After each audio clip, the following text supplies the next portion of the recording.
kumshukuru sana Mwenyezi Mungu kwa nafasi ya baraka tuliyoipata leo mkoa wa Dodoma kwa kushuhudia tena maadhimisho haya ya wiki ya watumishi katika mkoa wetu. Pekee kabisa nitoe shukrani kwa wizara yako kwa kuamua pia maadhimisho haya yaendelee kufanyika katika mkoa wetu wa Dodoma, makao makuu ya nchi, ambako pia eneo lilipo linatoa fursa kwa watu wengi zaidi kuweza kushiriki hapa. Wizara tunawashukuru sana.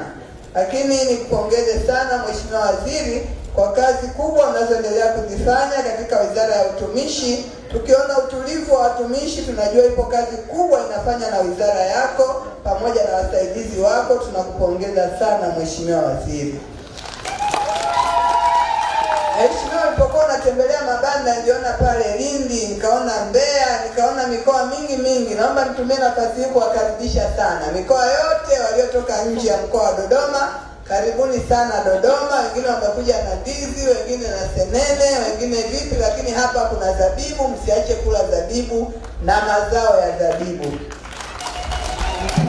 Mheshimiwa Waziri, pia nichukue nafasi hii kumpongeza sana Mheshimiwa Dr. Samia Suluhu Hassan, Rais wa Jamhuri ya Muungano wa Tanzania, kwa kazi kubwa na nzuri anazoendelea kuzifanya katika kila sekta, lakini kipekee leo anazozifanya kupitia sekta ya umma. Tunampongeza sana Mheshimiwa. Tumeshuhudia ongezeko la ajira, tumeshuhudia ongezeko la kutendea kazi kwa watumishi, tumeshuhudia watumishi wakienda kupata mafunzo, lakini tumeshuhudia pia hata ujenzi wa makazi kwa ajili ya watumishi na mambo mengine mengi ambayo yameongeza morali kwa watumishi wa serikali kuendelea kuwatumikia Watanzania, hususan sisi wa Dodoma, kuwatumikia wana Dodoma.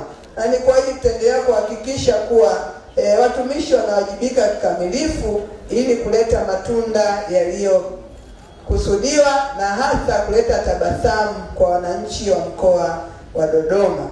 Mheshimiwa Waziri, sisi mkoa wa Dodoma tunaendelea pia kushughulikia swala la kero za wananchi kama maelekezo ya Mheshimiwa Rais yalivyo, ambapo alisema tuhakikishe tunaondoa kero za wananchi, na tulianzisha kauli inayosema kero yako wajibu wangu, kero yako wajibu wangu, ikiwaambia wananchi wa Dodoma kuwa kero zao zote ni wajibu wa watu wetu sisi watumishi wa serikali kuhakikisha tunazishughulikia. Na Mheshimiwa Waziri, jambo hili limeleta tija kubwa, tumeweza kufikia watu wengi, tumeweza kutatua kero nyingi kupitia jambo hili. Niwapongeze sana watumishi wa mkoa wa Dodoma.